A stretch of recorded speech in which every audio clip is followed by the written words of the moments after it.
ઉત્તરાયણ પર્વમાં ઈજાગ્રસ્ત પક્ષીની સારવાર માટે વન વિભાગ દ્વારા વડોદરામાં 3 જગ્યાએ કરુણા અભિયાન સેન્ટર કાર્યરત કરાયા છે. રાજ્યમાં તારીખ 20 જાન્યુઆરી સુધી કરુણા અભિયાન હાથ ધરવામાં આવી રહ્યું છે, જે માટે વડોદરામાં 3 જગ્યાએ કરુણા અભિયાન સેન્ટર કાર્યરત કરવામાં આવ્યા છે. વડોદરામાં ઉત્તરાયણ પર્વને લઈને કરુણા અભિયાન અંતર્ગત સામાજિક વનીકરણ રેન્જ વડોદરા, પોલિટેકનિક ખાતે પોલિક્લિનિક તથા ભૂતરીજાપા ખાતે કરુણા અભિયાન સેન્ટર કાર્યરત કરવામાં આવ્યા છે. ઉત્તરાયણ પર્વ દરમિયાન ઘાયલ પક્ષીઓની સારવાર માટે પશુ ક્લિનિક કાર્યરત રહેશે. આ અંગે વન વિભાગના આરએફઓ કરણ રાજસિંહ વાઘેલાએ સોમવારે વધુ માહિતી આપી હતી. શહેર જિલ્લામાં 7 જેટલી કરુણા એમ્બ્યુલન્સ પણ દરમિયાન કાર્યરત રહેશે. કરુણા અભિયાન ગુજરાતમાં ઉત્તરાયણના પર્વના સમયગાળામાં પતંગદોરીથી અનેક અબોલ પશુ પક્ષીઓ ઘાયલ થતા હોય છે, જે અંતર્ગત રાજ્યમાં 20 જાન્યુઆરી સુધી કરુણા અભિયાન હાથ ધરવામાં આવી રહ્યું છે. અભિયાનમાં 500થી વધુ વોલેન્ટિયર્સ પક્ષીઓને સારવાર તેમજ તેઓની સેવાઓ પૂરી પાડશે.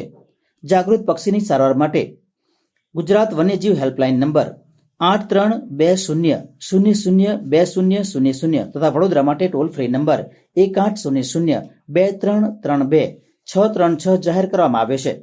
24/7 કરુણા અભિયાનની સેવા મળી રહેશે. રંગુસિંહ લાલસિંહ ખત્રી મારું નામ. જે પ્રકારે ઉત્તરાયણમાં પક્ષીઓ દોરીથી ગવાતા હોય છે, આપનું શું માનવું છે તેને લઈને? એ દોરી પતંગનું તો બંધ કરવું જોઈએ અત્યારે, કારણ કે કાચવાળું સિસ્ટમ ને એ બધું છે, ચાઇના દોરી એ બધી અત્યારે આપણા અહીંયા ગુજરાતમાં ના ચાલે એવું બધું, કારણ કે મૂંગા પ્રાણીઓ બચારા હેરાન થાય, ગવાય, તકલીફ થાય એમને. એટલે ઉત્તરાયણના પર્વ નિમિત્તે તમામ વડોદરાવાસીઓને હું શુભેચ્છા પાઠવું છું. સાથે સાથે વન વિભાગ દ્વારા કરુણા અભિયાન દ્વારા પક્ષી બચાવવાની એક ઝુંબેશ ચાલે છે.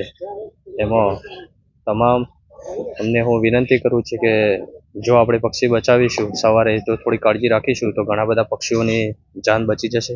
જેવી કે સવારે 6 થી 9 દરમિયાન જો આપણે પતંગ ના ચગાવીએ, જ્યારે પક્ષીઓ ચણ માટે બહાર જતા હોય ત્યારે ઘણા પક્ષીઓ ઘાયલ થતા હોય છે. તેમજ સાંજના સમયે જ્યારે પક્ષીઓ પોતાના માળામાં પરત ફરતા હોય છે, ત્યારે 5 થી 8 દરમિયાન વધુ કેજ્યુલિટી થતી હોય છે. તો આપણે આ સમયનો કાળજી રાખીએ.